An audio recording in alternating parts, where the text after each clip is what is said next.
Alright, this is my current forge setup.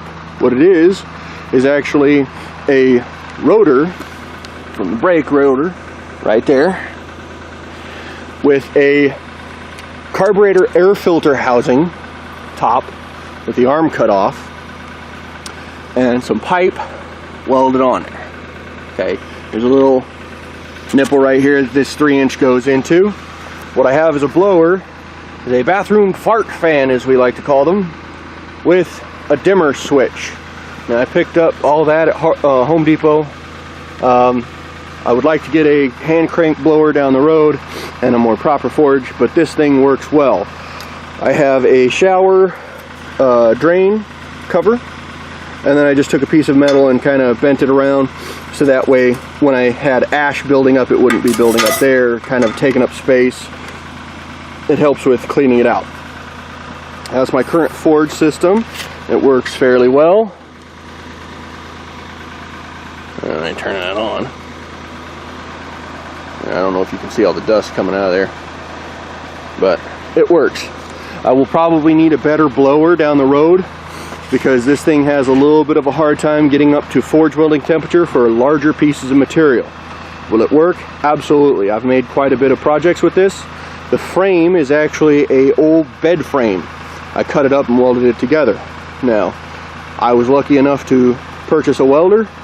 If you don't have that option, there are other ways of doing it. You can bolt pieces together. That requires a drill and probably an angle grinder, but be aware. So, how I like to light my forge is I like to use a piece of steel wool, half of a piece of steel wool pulled out, and I like to light that on fire. And then I put a bunch of cardboard on top, and then I throw my coke or coal, preferably coke of course, on top. Now we'll talk about coke in a minute. I'll explain the process or the reason why it works well. But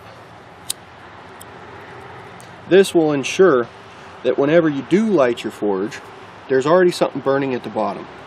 And it'll continuously go. Sometimes whenever I just use cardboard, it won't ignite. I don't turn the air on all the way. I only put it on just over half. Now, once you get it going, then add your coke.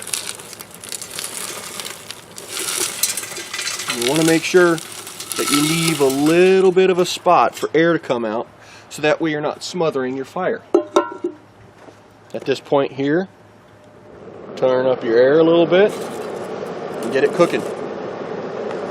There will be a bit of smoke. That's fine.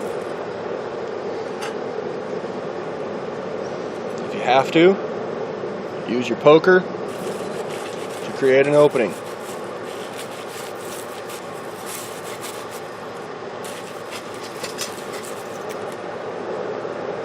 There we go. Once it starts igniting the coke, it'll clear up. There will be a lot less smoke. Once you throw on raw coal, it'll smoke a little more. Now, the idea behind coke or coal is just like burning wood versus charcoal. When you burn wood, you have to burn off all the excess moisture, any other impurities, chemicals, whatever the case be. Whereas when you burn charcoal, it burns cleaner, but it also burns a little hotter because it's carburized and all the excess crap is gone. Same basic principle with coke. When you burn coal, eventually you'll come to a point where it'll be light and flaky instead of moist and dense. Let me get a better piece. This, you can't see it very well. That is coal. You can see it has kind of a sheen to it. When you burn that, you'll burn the impurities out and you'll end up with coke. Light, fluffy. Now coke burns hotter, it burns cleaner, and it burns better. But you have to go through coal to get to coke. Or unless you buy coke outright. You can use charcoal if you prefer. Charcoal works well as well. I like coal. It seems to produce less ash, or maybe that's just my opinion of it, I'm not sure.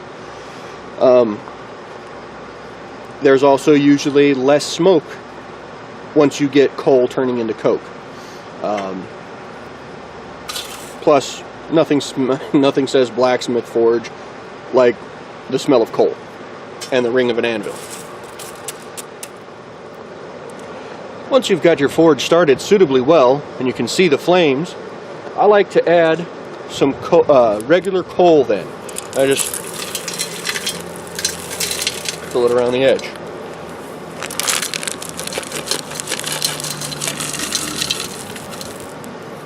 If you need to, grab a secondary can, or however you choose to put it in there.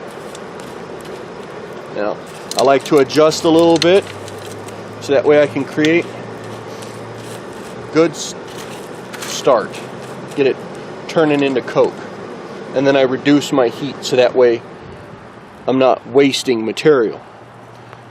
One of the big things about going from propane to coal or charcoal for me was the lack of adjustment. I eventually put a needle valve on my burner, but for me it didn't adjust well enough.